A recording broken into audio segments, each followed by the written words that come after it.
સાબરકાંઠા જિલ્લામાં local crime બ્રાન્ચને મોટી સફળતા। 3 વર્ષથી ફરાર રહેલો ખૂનનો આરોપી આખરી પોલીસના જાળમાં।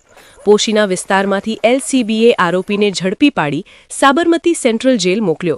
ચાલો જોઈએ આ અહેવાલ। સાબરકાંઠા જિલ્લામાં લોકલ ક્રાઇમ બ્રાન્ચ દ્વારા નાસ્તા ફરતા અને ફરાર આરોપીઓ સામે ચાલી રહેલી ખાસ ડ્રાઇવ દરમિયાન એક મોટી સફળતા મળી છે। 3 વર્ષથી ફરાર રહેલા હત્યાના આરોપીને એલસીબીની ટીમે ઝડપી પાડ્યો છે।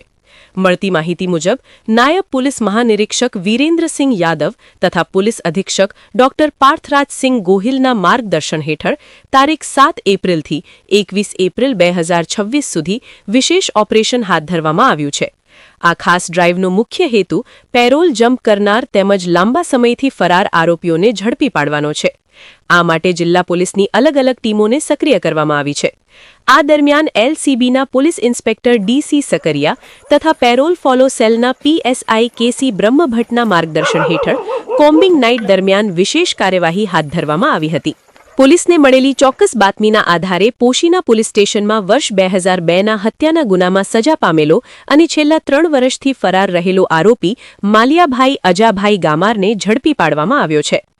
મહત્વનું છે કે આરોપી પેરોલ પર છૂટ્યા બાદ સમયસર જેલમાં પરત ફર્યો ન હતો, જેના કારણે તેને ફરાર જાહેર કરવામાં આવ્યો હતો।